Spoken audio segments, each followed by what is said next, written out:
Tudo. Então, lá, vamos pegar a apostila lá de revisão segunda fase, página 155, Marcão.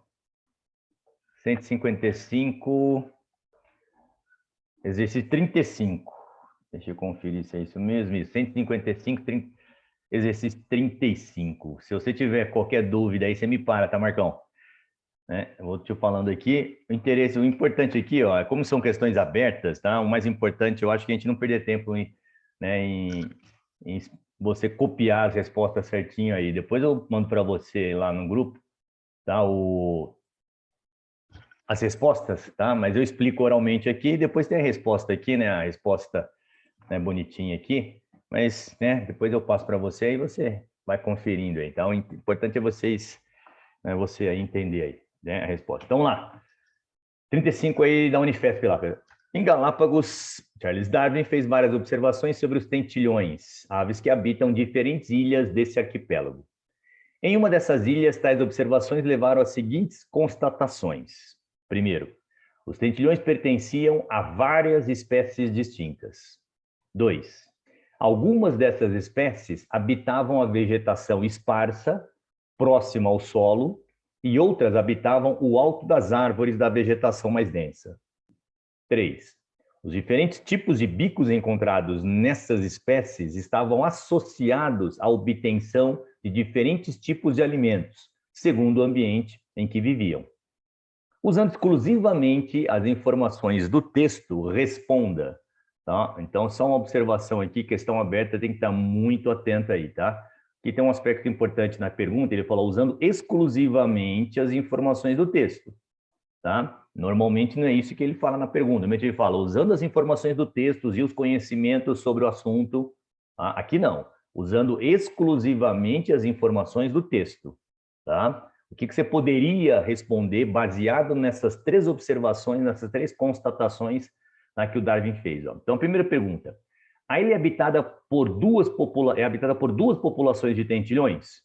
Não, são várias, não duas. Ó, pertenciam a várias espécies distintas. Cada espécie é uma população.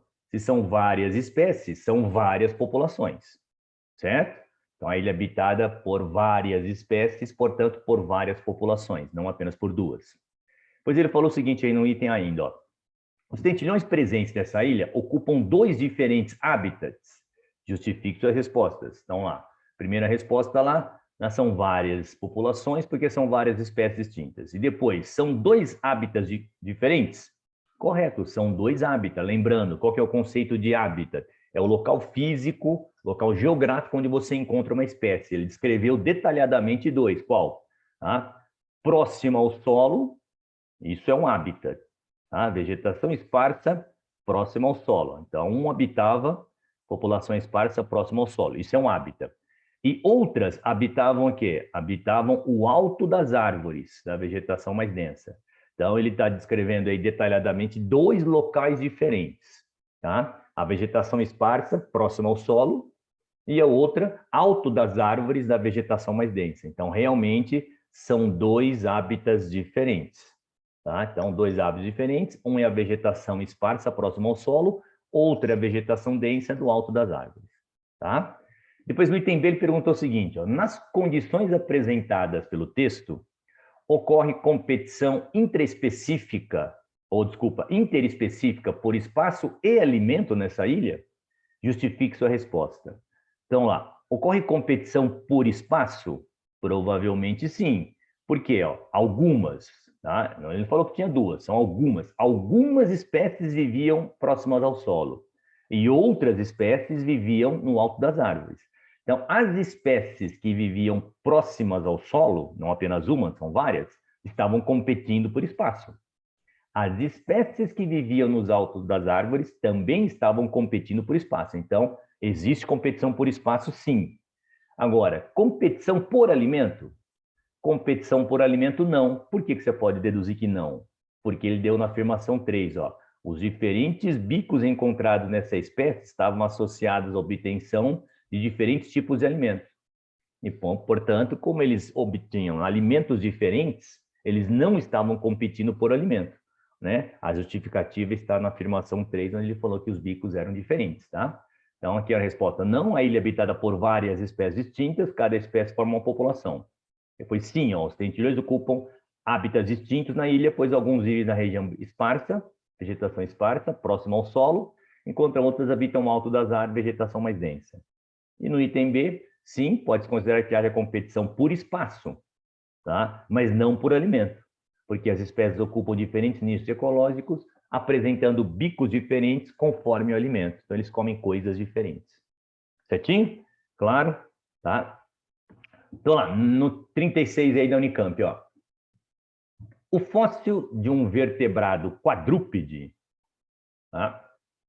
Peregocetus pacificus, foi descoberto na costa do Peru. O animal deve ter vivido aproximadamente 42 milhões de anos. A descoberta fornece novas informações sobre como os ancestrais das baleias fizeram a transição da terra para o mar. Especialistas notaram que os pés com cascos e a forma das pernas permitiam suportar o peso do animal, que apresentava uma grande cauda, indicando o estilo de vida semiaquático. Tá? Então, olha essa espécie aqui desse quadrúpede, que é o Peregocetus pacificus, e olha aqui da baleia azul. Certo? Então, são dois aí esqueletos aí diferentes. Ele fez duas perguntas, ó. O espécime descoberto preenche uma lacuna crucial no conhecimento sobre a forma como as baleias evoluíram e se espalharam pelos oceanos, pois até então não havia uma indicação clara sobre suas habilidades de caminhada e de natação. Defina evolução divergente. Então, eu pedi para você dar uma definição aí. O que é a evolução divergente? E depois ele perguntou ainda, considerando as imagens e as informações apresentadas, explique por que podemos considerar o caso como um exemplo de evolução divergente. Então, lá, lembrando aí aquela história de, né, convergência e divergência adaptativa. Evolução divergente também é conhecido como irradiação adaptativa. Ah, lembra dos dois conceitos? Convergir, encontrar. Divergir, espalhar. Então, divergência é aquela irradiação adaptativa. É quando você tem espécies, tá, que apresentam um ancestral comum e herdam desse ancestral comum algumas características. Só que essas características acabam né, se diferenciando porque podem se adaptar a funções diferentes. Certo?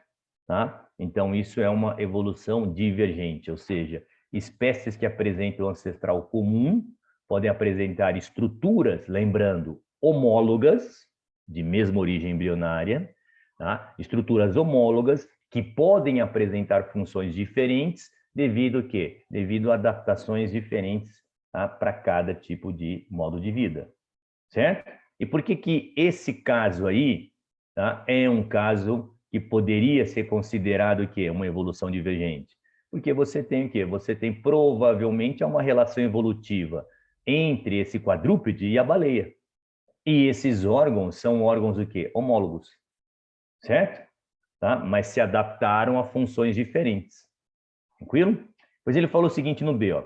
As primeiras baleias totalmente aquáticas teriam surgido entre 41 e 35 milhões de anos atrás, preenchendo um nicho ecológico deixado vago quando os últimos répteis marinhos, juntamente com os dinossauros, foram extintos há 66 milhões de anos. Cite e explique duas características associadas às adaptações das baleias a um meio completamente aquático. Tá? Então, aí de modo um pouco mais, né, de dedução prática, né? Olhando pelo esqueleto aí da baleia, dá para perceber, né? Então, quais são algumas adaptações, de duas, né? Quais seriam as possíveis adaptações que você poderiam citar em relação à capacidade da baleia nadar, ou seja, viver em meio aquático? Então, primeiro, tá? Você poderia falar o quê? Alteração no sistema esquelético com desenvolvimento de nadadeiras, tá? E ausência de membros posteriores. O que mais você poderia colocar? Poderia colocar a ausência de pelos, para diminuição o quê? Para diminuição do atrito na natação. Mamífero tem pelo, baleia é mamífero, só que é um mamífero que não tem pelo, porque a ausência de pelos, tá, é para diminuição do atrito. O que você poderia colocar também como outra adaptação? né, posição das narinas, ou seja, nos cetáceos, nas baleias, as narinas se localizam na parte superior, tá, da cabeça e não na parte, tá, anterior, certo? Então, por isso que as narinas da baleia ficam em cima da cabeça para ela poder o quê? Respirar sem precisar tirar toda a cabeça para fora da água. Tá? Então, são adaptações, mas principalmente dá para ver pelo esqueleto aí, né, pessoal? Então, como é que seria a resposta aqui, ó? Evolução divergente ocorre quando duas ou mais características biológicas entre espécies apresentam origem evolutiva comum. O que significa isso? Mesmo ancestral, né? Origem embrionária semelhante. O que são origem embrionária semelhante? Órgãos homólogos. Porém, desempenham funções diferentes relacionadas à adaptação a modo de vida diferentes, como as asas de morcego adaptadas ao voo e as nadadeiras peitorais dos golfinhos adaptadas ao nado, tá? Assim como os membros locomotores anteriores do quadrúpede e as nadadeiras peitorais das baleias, ou seja, tá? Se você pegar isso daqui, ó, isso daqui são órgãos do quê? São órgãos homólogos, tá? São órgãos de mesma origem embrionária. Isso evidencia o ancestral comum. Porém, dá para ver que tem estruturas diferenciadas. Por quê? Porque no caso da baleia é adaptado para natação e no caso desse quadrúpede para locomoção fora d'água. Certo? Claro. E depois no item B, ó, duas características associadas às adaptações das baleias ao ambiente aquático são formato hidrodinâmico do corpo, né? Também é outra característica, o formato do corpo, né? Hidrodinâmico, tá? Ausência de pelos, tá? Pois era um atrito com água, auxiliando o nado. Tá? Você poderia colocar também, né, transformação dos membros anteriores em nadadeiras, ausência de membros posteriores, ausência de patas, né? Tá? E narina localizada na região superior da cabeça. Certo? Mas ele pediu só duas, né? Tranquilo? Pessoal, vocês estão, não sei se vocês já tentaram fazer alguns exercícios, se vocês quiserem fazer algum em especial, tá? Vocês me avisem aí, tá? Se quiser fazer algum em especial, vocês me avisam. Então, ó, no 37 aí da Unesp, ó. O Pesocirem portelli foi um mamífero quadrúpede terrestre, tá, ancestral das espécies de peixe-boi atuais, que viveu há 50 milhões de anos. Há 23 milhões de anos, havia na Amazônia um braço de mar, o Lago Pebas, habitado por peixes-bois de água salgada. Há 8 milhões de anos, esse braço de mar fechou-se e confinou os animais em um ambiente de água doce. Ao longo da evolução, esses animais originaram o atual peixe-boi da Amazônia. Tá? Então, ele está contando aí como é que ocorreu o surgimento do peixe-boi lá da Amazônia. Você tinha o quê? Você tinha esse ancestral aqui, ó, foi o, né, foi o ancestral do peixe-boi, que é o Pesocirem portelli. Que ele vivia onde? Ele vivia nesse braço aqui, ó, de mar que tinha lá na Amazônia. Então, aqui era água salgada. Então, você tinha o peixe-boi de água salgada que vivia aqui, ó. O que aconteceu? Ocorreu o fechamento desse braço, tá? E o que aconteceu? O peixe-boi não adaptado à água doce morreu. Tá? E deu origem aqui, deu origem ao peixe-boi da Amazônia adaptado, portanto, ao ambiente de água doce. Tá? Então ele falou aqui, ó, no item A, comparando-se os esqueletos, né, do P. portelli e do peixe-boi da Amazônia, a semelhança na organização anatômica dos membros. Como são classificados esses órgãos quanto à origem embrionária, tá? Ou seja, se tem uma relação evolutiva aí, se tem um ancestral comum, tá? Significa o quê? Que são órgãos homólogos, têm a mesma origem embrionária, certo? Então, essa é a primeira pergunta. Como são classificados esses órgãos quanto à origem embrionária? São órgãos homólogos, mesma origem embrionária. Tá? Pois ele perguntou, por que essa comparação evidencia a divergência evolutiva entre o P. portelli e as espécies de peixe-boi atuais? É a mesma coisa, outra questão. Tá? Evidencia por quê? Porque você percebe que você teve no peixe-boi da Amazônia uma modificação aqui para a nadadeira. Tá? E aqui você tem uma, né, patas aqui. Ó. Então você tem patas, aqui é um quadrúpede, aqui é o quê? Aqui é para natação. Igual lá da baleia, igual do exercício anterior, né? Pois ele falou, justifique como o fechamento do braço de mar e o novo ambiente de água doce levaram à formação da espécie de peixe-boi na bacia do rio Amazonas. Tá? Lembrando, ele está falando aqui, ó, formação de espécie. Formação de espécie é especiação. Então, o que fez o fechamento do braço de mar? O que representou? Qual foi a importância? Lembrando, tá? A especiação sempre começa com o isolamento geográfico. Então, o que o fechamento do braço de mar representou? Representou o isolamento geográfico. A partir do momento que ocorreu o fechamento aqui, você teve o quê? O isolamento geográfico, e isso é o que permitiu posteriormente o quê? Tá? O isolamento reprodutivo e a formação de novas espécies. Certo? Tá? Então, lá, os órgãos que apresentavam a mesma origem biológica são denominados órgãos homólogos. A divergência estrutural verificada entre o ancestral e a espécie atual é o resultado da seleção natural diferencial que ocorreu durante a história evolutiva das espécies, ou seja, um foi selecionado para nadar, outro foi selecionado para andar, locomoção aquática e terrestre, né? Pois no item B, o fechamento do braço do mar provocou isolamento geográfico de populações de peixe-boi de água salgada. A formação da bacia amazônica determinou a seleção natural das variedades de peixe-boi capazes de sobreviver e se reproduzir na água doce. Certo? Então, representou isolamento geográfico. Tá? Consequentemente, você teve processos seletivos diferentes, tá? Em cada local. O processo seletivo lá, né, agora naquele braço fechado, que era de água doce, selecionou o quê? Selecionou as variedades de peixe-boi capazes de sobreviver, né, aqui em água doce. Ó. Então, os que não sobreviveram, aqui foi a seleção natural, exatamente aqui está representando a seleção natural. Os que não conseguiam o quê? Os que não conseguiam se adaptar, eles foram eliminados. Os que tinham capacidade de resistir à água doce foram selecionados, dando origem ao peixe-boi da bacia amazônica. Então, aqui é o quê? Aqui foi o processo seletivo que levou à especiação. Certo? Só um detalhe, tá, pessoal? Percebe bem aqui, ó, a resposta que ele deu aqui no item B. Não há necessidade de você explicar detalhadamente como ocorre, tá? Como ocorre o processo de especiação. Não foi essa a pergunta. A pergunta foi: justifique, tá? Como o fechamento do mar no ambiente levar à formação. Então, não há necessidade de você explicar, né, o processo de especiação detalhadamente. Tá? É só para você justificar, não para explicar detalhadamente. Então, você não precisaria falar que o isolamento geográfico impede o fluxo gênico, não precisaria falar que ambientes diferentes acabariam que, tá, surgindo, né, seleções diferenciadas. Você não precisaria falar que as novas variedades surgem através de mutações específicas que ocorrem diferenciada em cada população. Tá? Não precisaria explicar todo o processo de especiação, era só falar isso. Fechamento do mar representa o isolamento geográfico, tá? Fazendo com que, no novo ambiente formado de água doce, ocorresse a seleção natural dos peixes adaptados ao ambiente do ciclo. Tá? Tranquilo, pessoal? Então, lá, da Unesp também agora, 2017. Ó. Leia a transcrição da notícia dada pela apresentadora de um programa de variedades da televisão brasileira.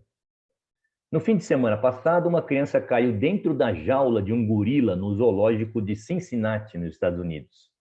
Para salvar a criança, o animal foi morto com um tiro. Apesar de trágico, o episódio trouxe à tona o interesse pelo comportamento desses ancestrais que são tão próximos dos humanos. Tá? Então, ó, na frase que encerra essa notícia, a apresentadora faz duas afirmações: que os gorilas são ancestrais dos humanos e que há proximidade entre essas espécies. Tá? A afirmação sobre os gorilas serem ancestrais dos humanos está correta? Então, essa é a primeira pergunta. Os gorilas são ancestrais dos humanos? Lembrando, de evolução humana, não. Tá? Os humanos não são descendentes dos gorilas. Os gorilas não são ancestrais dos humanos. Certo? Justificando essa resposta, tá? Os gorilas e os humanos, tá? Eles apresentam um ancestral comum. Ou seja, ocorreu um ancestral, tá? Esse ancestral deu origem, tá, aos hominídeos, tá, e os pongídeos lá. Certo? Então, existe um ancestral comum para gorila e para humano. Não, tá, que os humanos, que a espécie humana tenha sido descendente dos gorilas, ok? Então, a afirmação sobre os gorilas, apresentando um argumento fundado em biologia evolutiva, seria esse, né? No que se refere à segunda afirmação, Considerando os dados sobre parentesco genético obtidos pela biologia molecular, o que significa dizer que essas duas espécies são próximas? Então, vamos lá. Usando os dados sobre biologia molecular, certo? O que significa dizer que essas duas espécies são próximas? Então, lembrando lá, qual que é, talvez, hoje a maior evidência da evolução? Bioquímica comparada. Você comparar o quê? Você comparar material genético, consequentemente, você comparar proteínas. Então, o que significa dizer que os humanos e os gorilas são parentes evolutivos? Significa que há uma grande semelhança, tá, bioquímica no DNA, nas proteínas dos humanos e dos gorilas. Tá? Então, lembrando nesse detalhe é importante, tá? A gente caiu já algumas vezes recentemente, vem aparecendo com uma certa frequência isso. Tá? É aquela história que eu tinha comentado, lembra? Você é um parente próximo do seu primo. Você não é descendente do seu primo. Qual que é a relação que você tem com o seu primo? Você e o seu primo têm o mesmo ancestral. O seu avô é o mesmo avô do seu primo. Certo? Essa é a relação do homem com o chimpanzé, com o gorila, com o orangotango. Tá? Ou seja, nós somos primos dos gorilas, dos chimpanzés e dos orangotangos. Nós somos primos próximos. Nós temos um ancestral comum próximo. Tá? Não que nós somos descendentes deles. Ok? Claro, você não é descendente do seu primo, você é descendente do seu pai, dos seus avós, dos seus bisavós. Ok? Claro? Então, a afirmação sobre os gorilas serem ancestrais dos humanos está errada. De acordo com os princípios da biologia evolutiva, os gorilas e os homens compartilham um ancestral comum. Tá? Os gorilas e os humanos são espécies próximas porque apresentam semelhanças nas sequências de nucleotídeos do seu DNA, ou seja, material genético, e, consequentemente, tá, na sequência de aminoácidos das suas proteínas. Ah, isso que é aquela segunda pergunta lá. Ok, pessoal? Tranquilo? Então, ó, no 39 da FUVEST, ó, um retrasado. Em um cerrado campestre bem preservado, ocorre a teia trófica representada no esquema. Ele colocou uma teia aí, tá? Falou o seguinte, ó, cite uma espécie dessa teia alimentar que ocupa mais de um nível trófico, especificando quais são eles. Então, lá, vamos rapidamente analisar essa teia. Primeira coisa, obviamente, né, identificar os produtores. Quem são os produtores? São os vegetais. Quem são aí, portanto? O capim, cabelo de porco e a lobeira. Né? Então, esses são os nossos dois produtores. Ok? Depois, quem se alimenta dos produtores são os consumidores primários. Então, quem são o consumidor primário aí? Rolinha, ratinho, gafanhoto e lobo. São os 4 organismos aí que estão se alimentando do arbusto. O lobo também, tá vendo aqui, ó? O lobo está se alimentando da lobeira aqui, ó. Certo? Daí o nome lobeira, né? Por esse motivo aí. Tá? O lobo-guará se alimenta aí, né? Do fruto da lobeira. Ok? Claro? Então você tem aí os 4 consumidores primários. Quem se alimenta do consumidor primário é o consumidor secundário. Então quem que vai ser consumidor secundário? Tá? A rã, que se alimenta do gafanhoto, o teiu, que se alimenta do gafanhoto, o bem-te-vi, que se alimenta do gafanhoto também, a jararaca, que se alimenta da rolinha, é secundário, e o próprio lobo, porque o lobo também se alimenta do gafanhoto, então o lobo secundário também, certo? Só que a jararaca e o lobo pode ser consumidor terciário ainda. Por quê? Porque a jararaca também se alimenta da rã. Se a rã é secundária, a jararaca pode ser terciária. A mesma coisa que o lobo também pode ser terciário, por quê? Porque o lobo se alimenta também tanto da rã como do teiu. Então ele pode ser terciário. E como o lobo ainda pode se alimentar da jararaca, se a jararaca é terciária, o lobo pode ser o quê? Quaternário. Então o lobo pode ser primário, secundário, terciário e quaternário. Certo? Então ele pediu para citar uma espécie que ocupe mais do que um nível trófico. Você poderia citar a jararaca, você poderia citar o lobo. Certo?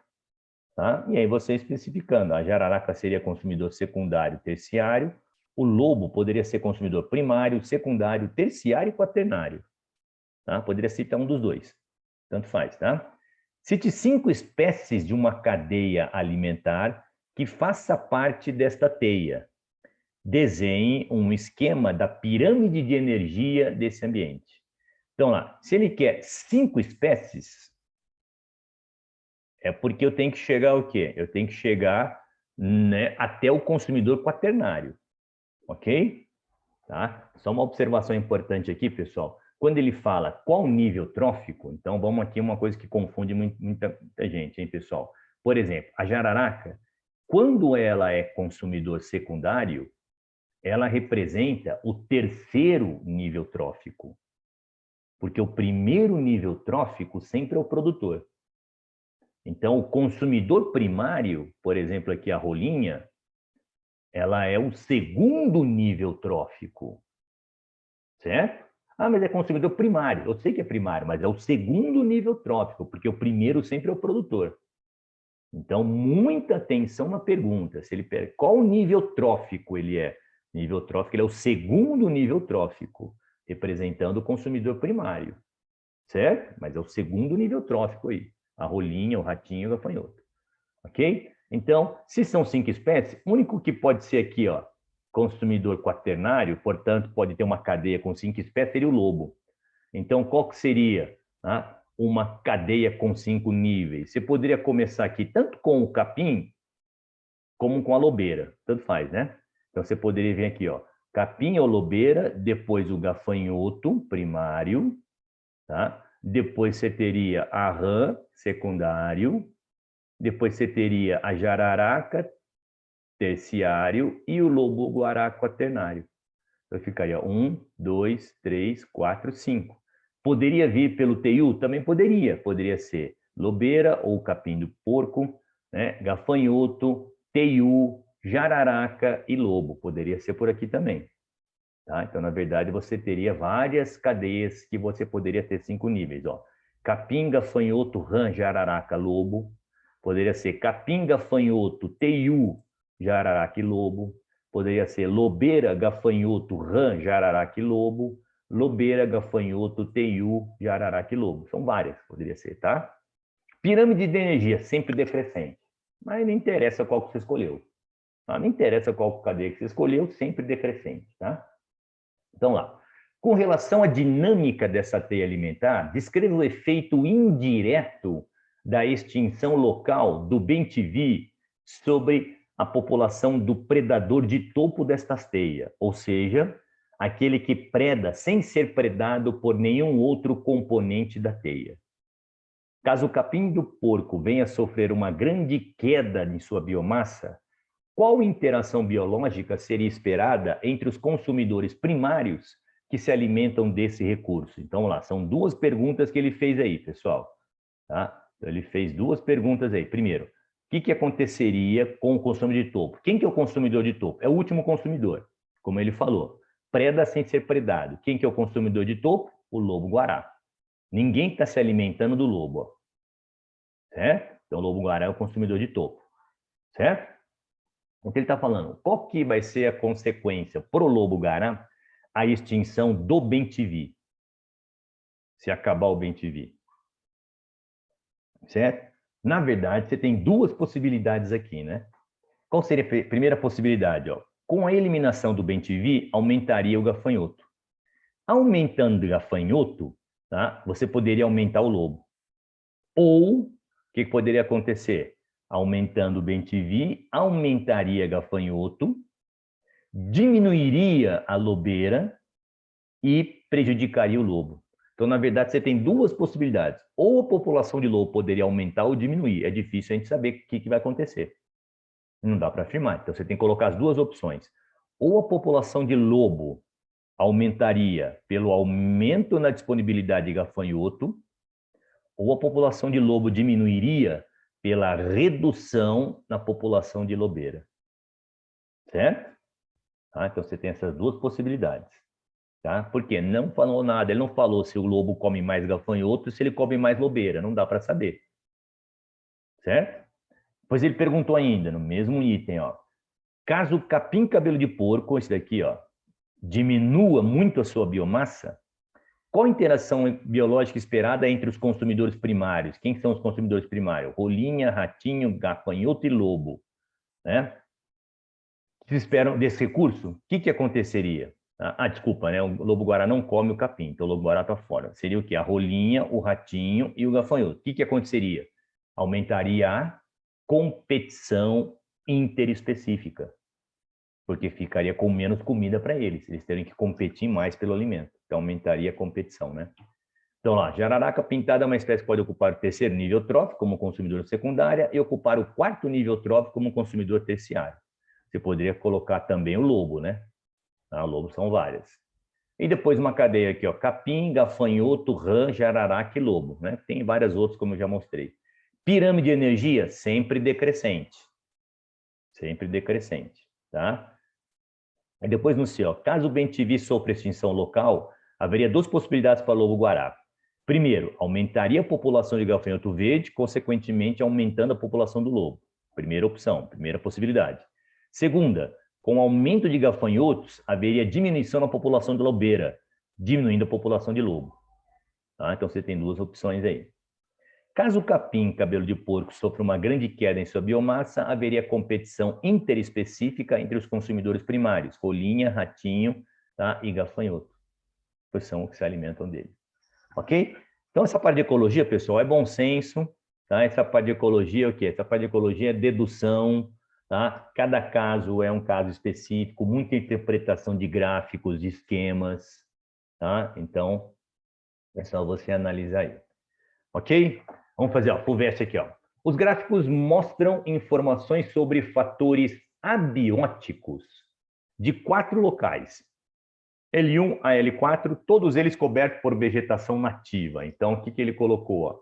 3 fatores abióticos: a pluviosidade, a temperatura máxima em junho e a duração do dia em junho, em horas, minutos. Então, lá, na primeira pergunta, considerando L1 e L4, só os dois, L1 e L4, em qual deles espera encontrar maior variedade de adaptações dos animais a clima frio? Tá? Obviamente, L1 e L4, qual que você encontraria? Adaptações animais a clima frio. Então, vamos lá. Obviamente, o que você percebe? No L4 aqui, ó, temperatura máxima em junho é bem menor. Certo? E, principalmente, a duração do dia é bem menor. Né? Aqui é uma informação importante aqui. Ó. Se você pegar L1 e L2, o que você está vendo aqui? Ó? A duração do dia em junho é praticamente o quê? Quase 12 horas. Significa que L1 e L2 é ambiente o quê? Tropical.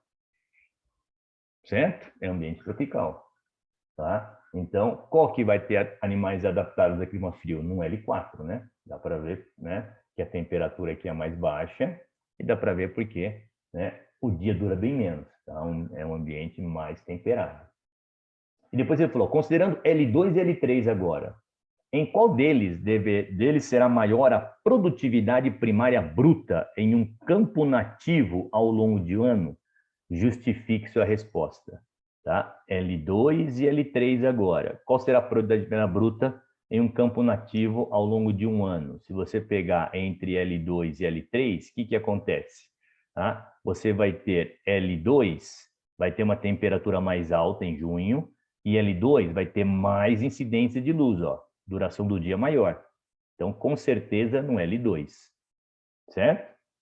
E ele falou assim, houver florestas pluviais em L3 e L4, né, em qual delas haveria maior diversidade de seres vivos em geral, com base em seus conhecimentos, em qual desses locais as cadeias tróficas seriam mais complexas? Comparando L3 e L4, tá? Você teria o quê? L3 e L4, né? Você tem a pluviosidade, L3 é maior, tá? E a temperatura máxima é maior. Então, provavelmente, você teria o quê? Teria uma maior diversidade de seres vivos, uma maior complexidade aí no L3, né? Certo? Então, no A, o L4, L2, né? A duração do dia, a temperatura máxima são maiores em L2 do que L3, favorecendo aí a fotossíntese e aumentando a produtividade bruta. E no L3, né? Apresenta maior temperatura e pluviosidade em junho, favorecendo aí dos organismos. Então, é pura interpretação. Isso aqui você não precisaria saber nada, né? É só interpretação, tá? Dedução e interpretação de gráficos. Ok? Claro? Vamos pegar, se nós vamos ficar só nos mesmos aí, deixa eu ver aqui, vamos ficar só em ecologia. Deixa eu escolher uns melhores aí, mas se vocês quiserem fazer algum especial, vocês me falam aí, tá, pessoal? Mas deixa eu escolher alguns aqui. Esse aqui é da ecologia. Esse aqui também acho que é tranquilo.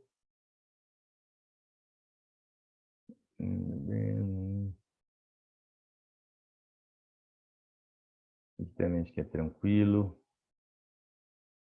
Vamos fazer isso aqui, né? Isso aqui tem um aspecto que pode confundir aí, ó. Então vamos lá.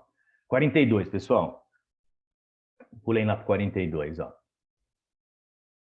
As águas cristalinas do Caribe foram manchadas por uma invasão de sargaço, algas marrons que formam grandes ilhas flutuantes, consideradas ecossistemas, onde se alimentam peixes, caranguejos e aves. O principal fator que contribui para a formação dessas ilhas de sargaço é a produção agrícola, com o uso de fertilizantes na região do Rio Amazonas. Os fertilizantes são arrastados pelas chuvas para o rio e chegam ao Oceano Atlântico. Em junho de 2018, a biomassa de sargaço atingiu mais de 20 milhões de toneladas. Duas perguntas aí, ó. Como é denominado o fenômeno decorrente do lançamento de fertilizantes no Oceano Atlântico, que contribui para a formação das ilhas de sargaço? Então, a pergunta aqui simples e direta. Como é denominado esse é um lançamento aqui que vai contribuir para a formação das ilhas de sargaço? Isso aqui nada mais é do que a eutrofização, não é? É um fenômeno chamado de eutrofização, que é o aumento na disponibilidade de nutrientes inorgânicos na água. Mas não pediu para explicar, tá? Pediu só para dar um nome, então não percam tempo. Como é denominado? Eutrofização. Não pediu para explicar o que é. Isso é eutrofização, pronto. Considere que em uma ilha de sargaço se alimenta uma espécie de peixe e uma espécie de ave. Esquematize uma pirâmide ecológica de biomassa, tá? Que represente esta cadeia alimentar, indicando nessa pirâmide os organismos que a compõem. Aqui foi meio que pegadinha, tá? Por que pegadinha, pessoal? Lembrando, pirâmide de biomassa sempre é decrescente. Sempre. Tem uma exceção. Lembrando, qual que é a exceção? É exatamente no oceano, que é o fitoplâncton, pelas algas unicelulares. Então, aí um detalhe importante, tá? Esta invasão de sargaço, o sargaço, ele não é uma alga unicelular, certo? Então, na verdade, muita gente colocaria a biomassa invertida, tá, do sargaço em relação ao consumidor primário. Não é invertido. A relação invertida é do fitoplâncton para o zooplâncton. Os zooplâncton são microcrustáceos. Nesse caso, não são os microcrustáceos que se alimentam do sargaço. Sargaço é uma alga pluricelular. Os microcrustáceos não irão se alimentar do sargaço, certo? Então, a pirâmide de biomassa seria decrescente, tá? Porque não é relação fitoplâncton-zooplâncton, hein? Certo? E depois aqui, ó. A qual tipo de produtividade primária corresponde a 20 milhões de toneladas de biomassa de sargaço? Justifique sua resposta. A biomassa que ele falou de 20 milhões de toneladas é a matéria orgânica que tem o quê? No sargaço.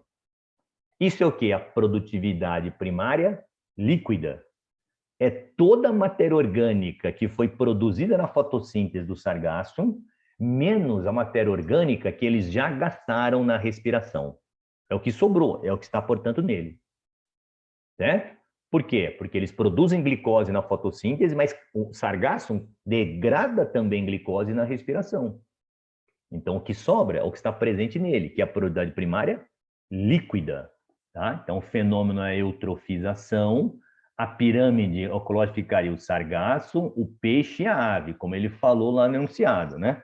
Ele falou no enunciado, ó, uma espécie de peixe, uma espécie de ave. Considere na ilha o sargaço que se alimente, peixe e ave, tá? Então, sargaço, peixe e ave. Ficaria decrescente, em biomassa, que não é fitoplâncton ou zooplâncton, hein?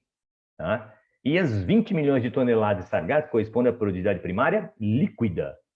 Ou seja, é a produtividade primária bruta menos a taxa de respiração. Ok? Claro? Qualquer coisa vocês me param aí, gente.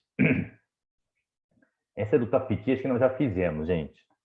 Essa é do tapiti, acho que tinha na apostila, nós já fizemos, tá? Porque acho que nós já tínhamos feito. Vamos ver. Vamos fazer isso aqui, ó. Figura 1 e 2 mostram pirâmides ecológicas de biomassa para 2 ecossistemas. Aí, ó, aqui exatamente aquilo que eu estou falando da exceção. Ó. Biomassa sempre decrescente. Qual que é a única exceção? É essa exceção aqui, ó, que aumenta aqui. Esse produtor, obrigatoriamente, é o fitoplâncton. É a única situação possível. Fitoplâncton, algas unicelulares, e aqui esse consumidor primário seria o zooplâncton, que seriam os microcrustáceos. Por que que essa é a única exceção possível? Devido à alta capacidade reprodutiva do fitoplâncton, que são algas unicelulares, se multiplicam por cisciparidade, tá? Então, de modo prático, indique um ecossistema que cada uma dessas pirâmides de biomassa possa representar. Então, seria um ecossistema terrestre. Se você quiser colocar de modo mais específico, poderia ser floresta amazônica, poderia ser caatinga, poderia ser qualquer ecossistema terrestre. E o 2 tem que ser obrigatoriamente um ecossistema marinho, fitoplâncton, zooplâncton. E depois, ó, desenhe as pirâmides de energia correspondentes às pirâmides de biomassa para os 2 ecossistemas indicados. Aí não tem exceção nenhuma, hein? Pirâmide de energia sempre decrescente, tá? Então, a pirâmide 1 seria um ecossistema terrestre. Se você quiser, seria até de bom tom, tá? Você dá um nome de um ecossistema, põe aí Caatinga, por exemplo, tá? Pampa Gaúcho, Pantanal, qualquer ecossistema terrestre. E pirâmide 2, um ecossistema aquático predominantemente marinho. Se você quiser colocar de modo mais específico, você coloca lá, sei lá, Oceano Atlântico, Oceano Pacífico, pronto. Tá? Pirâmide 2 de biomassa produtor fitoplâncton é menor que a biomassa dos primários, que é o zooplâncton. Certo? Por quê? Porque eles reproduzem mais rapidamente o fitoplâncton, né? E a pirâmide de energia sempre decrescente, sempre vai diminuindo. Qualquer cadeia, qualquer pirâmide de energia sempre decrescente, né? A energia vai diminuindo ao longo da cadeia. Ok? Claro? Então, nessa mesma coisa, pessoal, aquele negócio do eutrofização. Mesma coisa, tá? Então, só ver que aqui tem um detalhezinho a mais da eutrofização aqui, ó. Vamos fazer isso aqui também rapidinho. Desde a escolha do Rio de Janeiro para a sede dos Jogos Olímpicos e Paralímpicos de 2016, inúmeras reportagens sobre a qualidade das águas da Baía de Guanabara e da Lagoa Rodrigo de Freitas foram vinculadas pelos meios de comunicação. Dentre as preocupações estão os episódios de mortandade de peixe na lagoa. Mortandade de peixe na lagoa. Local das provas de remo e canoagem da Rio 2016. Considerando o processo de eutrofização que aconteceu ali, explique por que o despejo de esgoto nas águas da lagoa reduz a concentração de oxigênio na água e explique qual é a variação esperada do tamanho da população de organismos vertebrados e no tamanho da população de micro-organismos anaeróbicos. Então, lá. Então, ele pediu para explicar o porquê que o despejo de esgoto vai diminuir a concentração de oxigênio. Tá? Então, o despejo de esgoto reduz a concentração de oxigênio. Por quê? Porque o despejo de esgoto, que tem matéria orgânica, vai permitir a proliferação de bactérias decompositoras aeróbicas que irão consumir todo o oxigênio da água. Certo? E qual que é a variação esperada no tamanho das populações de vertebrados? Mortandade dos vertebrados, porque são organismos aeróbicos. E o que vai acontecer com o tamanho das populações de micro-organismos anaeróbicos? Vai aumentar, certo? Aumenta-se as populações das bactérias decompositoras anaeróbicas, tá? Então, a matéria orgânica contida no esgoto lançado na lagoa sofre intensa decomposição pela atividade de micro-organismos aeróbicos, tá? O aumento da população dos decompositores causa redução na taxa de oxigênio dissolvido na água. Consequentemente, diminuição na população dos vertebrados aquáticos, que são aeróbicos, e aumento dos micro-organismos anaeróbicos, né? Tranquilinha essa também, né, pessoal? Bem tranquilinha. Ok? Então, Aqui também só uma pegadinha que tem aqui, ó. Vamos ver também aqui, ó. No Unicamp aqui, ó. Garçom, formigas na minha sopa. Para mim também. Então, lá, a figura acima mostra duas relações perante os insetos mencionados sobre pontos de vistas diferentes. Tá? Então, os insetos mencionados que são as formigas. Certo? Construa uma teia alimentar completa que inclua os organismos retratados na figura. Quais são os organismos retratados na figura? O homem, o tamanduá e a formiga. Tá? Então, você teria que representar alguma teia que tenha o homem, tenha o tamanduá e tenha a formiga. Considerando que insetos são, em geral, pobres em gordura e açúcares, qual é o principal fonte de energia oriunda da ingestão de formigas? Então, a formiga é pobre em gordura, é pobre em açúcares.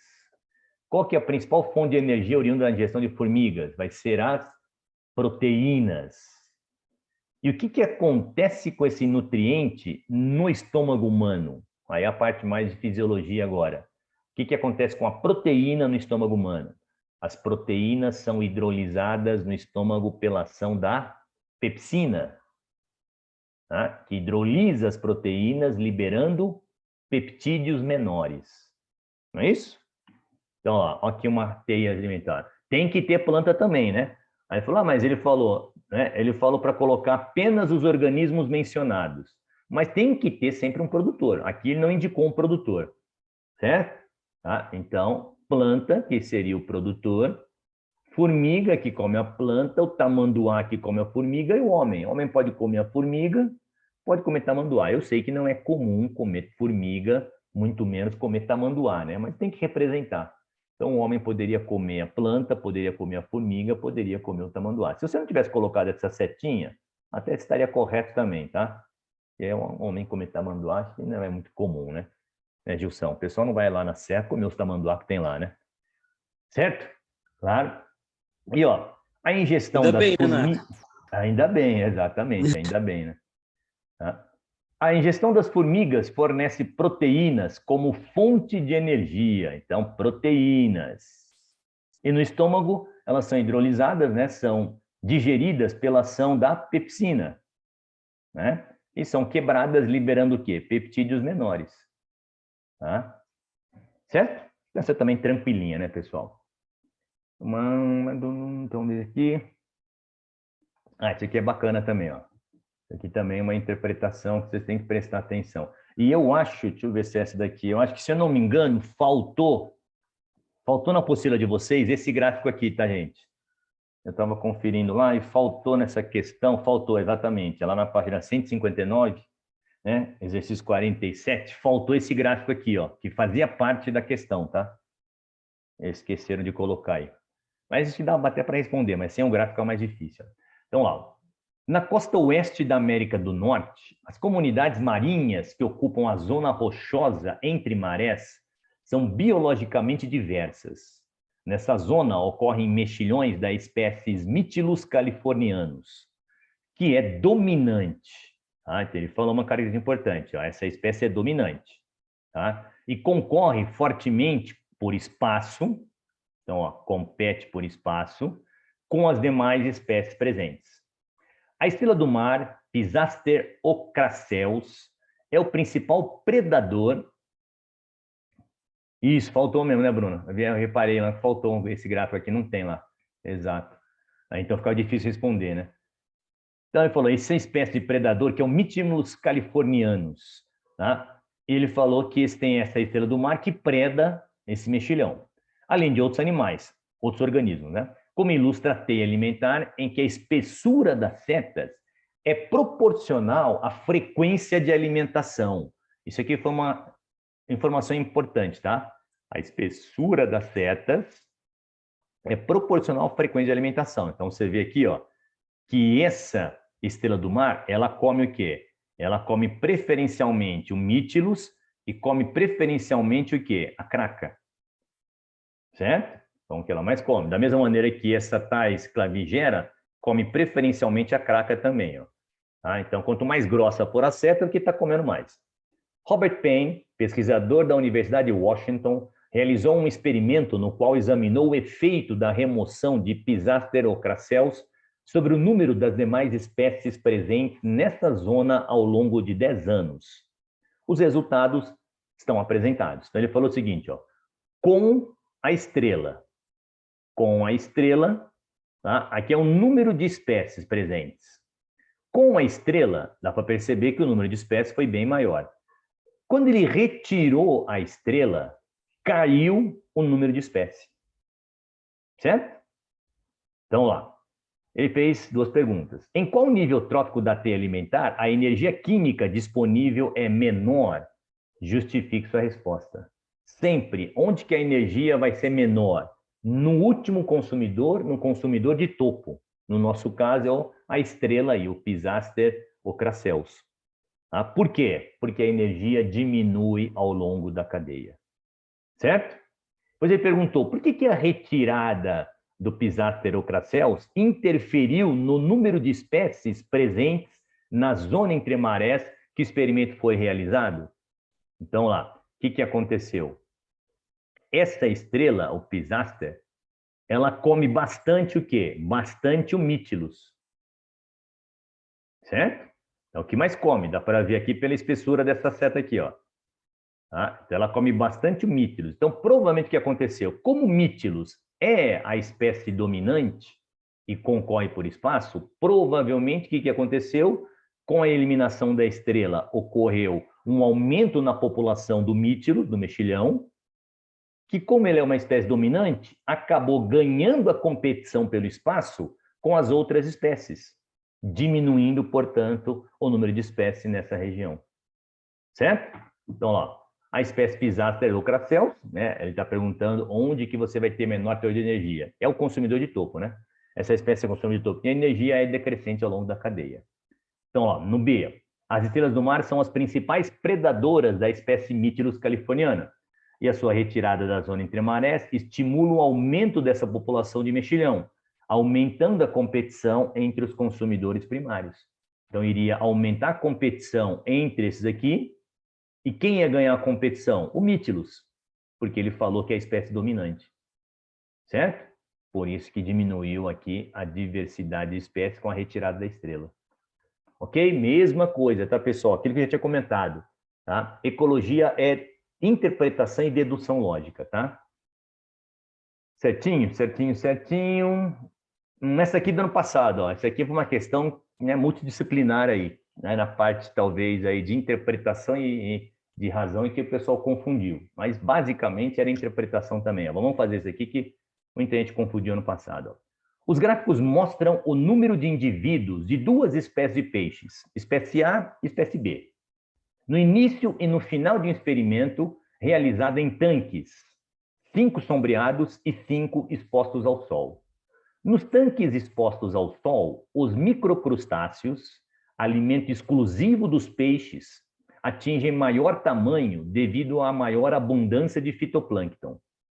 Por outro lado, nos tanques sombreados, há menos fitoplâncton e os microcrustáceos atingem tamanho menor. Os peixes da espécie A alimentam-se somente de microcrustáceos pequenos, enquanto os peixes da espécie B alimentam-se de microcrustáceos de todos os tamanhos. A quantidade de larvas de microcrustáceos colocadas mensalmente foi a mesma em todos os tanques. A capacidade de suporte de cada um dos tanques foi de 100 peixes. Então, ele deu os gráficos no início e no final do experimento. 3 perguntas. Qual a razão, ao final do experimento, entre o número de indivíduos da espécie B nos tanques expostos ao sol em relação ao número de indivíduos dessa mesma espécie nos tanques sombreados? Vamos lá, isso aqui é pura interpretação. Ó. Ele quer a razão ao final do experimento. Então, vamos ver aqui. Ó. O final do experimento é aqui. Ó. Então, temos que ver aqui. Certo? Então, ao final do experimento. Ele quer a razão entre o quê? O número de indivíduos da espécie B, então olha aqui, ó, espécie B. Tá aqui, ó. Nos tanques expostos ao sol, qual que é o tanque exposto ao sol? É o laranja. Então, qual que é aqui, ó? É essa a razão. entre a espécie B exposta ao sol, quanto que é isso daqui? 80. Tá? Em relação ao número de indivíduos dessa mesma espécie no tanque sombreado, qual que é o tanque sombreado? O azul. Quanto que deu aqui? Ó? 50. Qual que é a razão, portanto? 80 sobre 50. Certo? Então, a razão aqui é 8 sobre 5, ou 80 sobre 50. Certo? Claro? Depois ele falou, ó, considerando apenas os tanques expostos ao sol. Então, ele quer apenas os tanques expostos ao sol. Tá? Desenhe no gráfico a seguir. Aí ele também não colocou o gráfico, tá, pessoal? No apostila de vocês, ele não colocou o gráfico, tá? Faltou o gráfico aí. Mas ele deu o gráfico lá, tá? Na questão lá na FUVEST, ele tinha dado o gráfico que você era só preencher, tá? Então, já deu o gráfico lá. Então, desenhe no gráfico que ele tinha dado. A seguir, uma linha que indica como variou a razão entre o número de indivíduos da espécie B e o número de indivíduos da espécie A no início e no fim do experimento. Tá? Então, o número, como é que foi a variação na razão entre o número de indivíduos da espécie B e o número de indivíduos da espécie A? Então, é a mesma coisa. Ele deu o gráfico é esse daqui, tá, pessoal? Essa armação aqui do gráfico ele já tinha dado, ó. Tá? E aí você já estava, né, um aspecto prático, ele já dá uma razão aqui, ó, já dá uma dica importante, né? Então a variação seria o quê? De 0 a 8 aqui, ó. Certo? Então no item A, como eu falei, a razão é de 80 por 50, que é 1,6, né? Então lá, ele quer o quê? Ele quer o gráfico, você tinha que colocar no gráfico a razão aqui, ó, tá? Que é a variação da razão entre o número de indivíduos da espécie B e o número de indivíduos da espécie A no início e no fim do experimento. Então, vamos lá. Na espécie, na razão, qual que é o início na razão? 50-50. Então, no começo era 50-50, ó. Tá? Ele está falando em relação aos tanques expostos ao sol. Só aqui, ó. Qual que é no tanque exposto ao sol da espécie A? A espécie A tinha o quê? 50. E na espécie B? 50. Certo? Então, a variação aqui, 50 por 50, 1. 50 por 50, 1. Então, o gráfico começa aqui no 1. No início, ele começa no 1. E depois, no final? No final, qual que é a razão? Na espécie B, tinha 80. E na espécie A, tinha 20 aqui, ó. Então, a razão é 80 por 20. Então, no final, a razão é 80 por 20, que dá 4. Então, no início, começa no 1 e no final, termina no 4 aqui, ó. Então, esse seria o gráfico aqui, ó. Certo? Claro.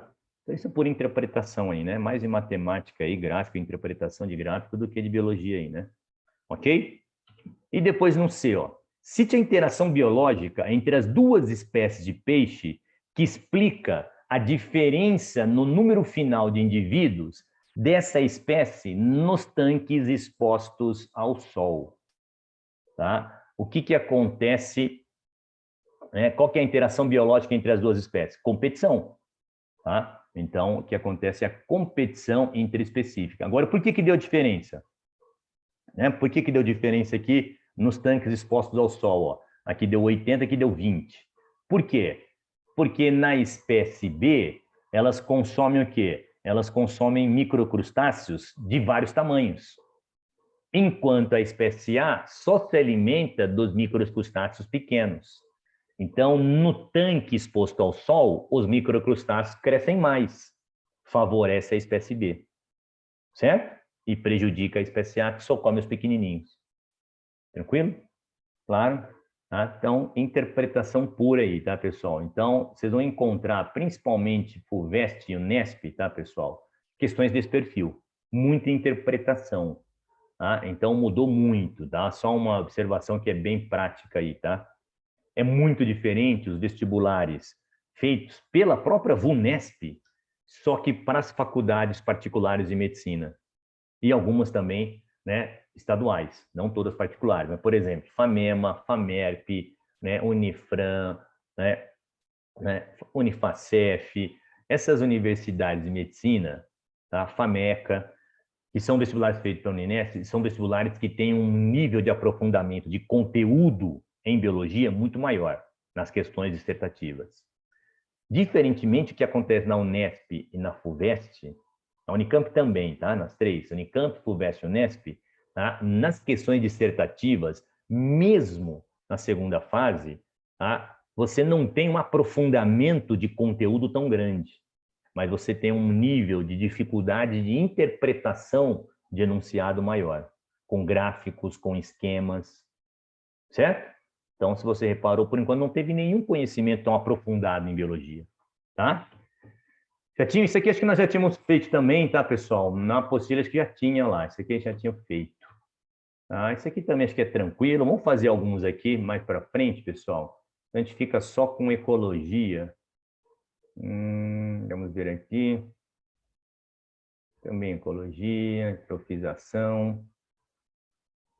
Isso aqui é monóxido, né, de carbono. Isso aqui também chuva ácida. Isso aqui é tudo. Isso aqui já é de. Deixa eu ver. Não, isso aqui também é tranquilo. Também acho que é de algo, acho que é tranquilo. Se quiserem fazer algum especial, vocês me falam, hein? Vamos fazer isso daqui, ó. Da Unesp do ano passado, ó. Ano retrasado. O Batrachocitricum dendrobatidis. É um fungo aquático considerado, exercício 60 aí, tá, pessoal? Exercício 60. Considerado uma iminente ameaça aos anfíbios nas regiões tropicais. Esse fungo vive somente na pele dos anfíbios adultos e na boca dos girinos, alimentando-se de queratina e causando hiperqueratose, que é o espessamento da camada de queratina na pele. Porém, o B. dendrobatidis é capaz de sobreviver sem causar a doenças em outra espécie. Tá? Então, sobreviver sem causar a doença em outras espécies. A rã touro e a rã aquática africana. A figura mostra o ciclo de vida do fungo, que tem os anfíbios como hospedeiros. Ó. Duas perguntas. Que tipo de reprodução assexuada ocorre no ciclo de vida do B. dendrobatidis? Qual o papel ecológico da rã touro ao abrigar o fungo na pele? Então, olha o esqueminha aqui, ó. Você tem o quê? Você tem os esporos que estão no ar, tá? Os esporos que estão no ar, tá? Ou na água, desculpa. Tá? Os esporos que estão na água, eles nadam, penetram pela pele e formam os esporângios. Cresce o fungo lá, esse fungo vai o quê? Ele vai se reproduzir assexuadamente e vai liberar novos esporos, que são os zoósporos. Zoósporos porque são esporos flagelados, tá? São esporos que nadam. Então, qual que é o tipo de reprodução assexuada? Reprodução assexuada por esporulação, liberação de esporos, ou, no caso aí, zoósporos. E aí, aquele detalhe importante, se é uma reprodução assexuada, esses zoósporos são produzidos por mitose, certo? Tem que ser por mitose. Pois ele falou que condição abiótica na pele dos anfíbios propicia a instalação e o crescimento do fungo. Qual que é a característica da pele dos anfíbios? Pele fina e úmida. Tem que ser pele úmida, tá? Então, fungo precisa de umidade, matéria orgânica e umidade, certo? Então, qual a condição abiótica? Tá? Umidade. E por que o espessamento da camada de queratina, né, que é essa hiperqueratose, né, compromete a sobrevivência dos anfíbios? Aí um detalhe relacionado a anfíbio. Anfíbio tem respiração cutânea. O espessamento da pele dificulta a respiração cutânea. Tá? Então, reprodução assexuada por esporulação, pela produção de esporos móveis, que são os zoósporos, por mitose. E a rã touro, qual que é o papel? Quando um organismo, ele abriga um organismo que causa doenças em outras espécies, mas não nela, essa espécie atua como reservatório natural. Certo? E característica da pele, como nós falamos, umidade. E o espessamento da camada de queratina provoca aí, né, o comprometimento da respiração cutânea. Feito? Claro. Isso aqui é de ciclo reprodutivo, acho que é tranquilo também. Isso aqui acho que também é tranquilo. Isso aqui, pessoal, acho que lá do curso médio, nós fizemos no curso médio, se eu não me engano, esse daqui. Mas acho que é tranquilo também. Dia. Esse aqui tinha na apostila, nós fizemos, né? Esse aqui acho que tinha na apostila também. Acho que também tinha na apostila esse daí. Esse aqui também tinha na apostila. Unifesp. Esse aqui também tinha na apostila, nós já fizemos. Vamos ver aqui. Vamos fazer isso aqui da FUVEST, ó. 71, pessoal. Pega o 71 aí, ó. No gráfico abaixo, uma das curvas representa a entrada e a outra a saída de água em uma árvore da Mata Atlântica ao longo de 12 horas num dia ensolarado. Tá? Então, primeira informação, Mata Atlântica, floresta úmida, tá? 12 horas num dia ensolarado. Considerando que em uma planta terrestre a transpiração é realizada majoritariamente pelos estômatos, tá? Eu dei a dica lá na FUVEST, hein, pessoal? Quem viu o videozinho lá acertou pelo menos uma questão, né? Eu tinha falado lá no videozinho que ia cair estômato e caiu estômato, hein? Fazia tempo que não aparecia, tá? Ixi, deu tempo aí? Ixi, então tá, gente. Desculpa aí, Gilson. Valeu. Valeu, pessoal, então aí. Deu nosso tempo aí. Valeu, gente. Abraço a todos aí, tá? Boa prova aí, pessoal que vai fazer prova de segunda fase aí. Abração aí, gente. Valeu. Tchau, tchau. Valeu, Marcão. Valeu, Bruna. Valeu, Naka. Um abraço, boa semana aí. Valeu, Gilson. Um abraço, velho. Tchau, tchau. Tchau.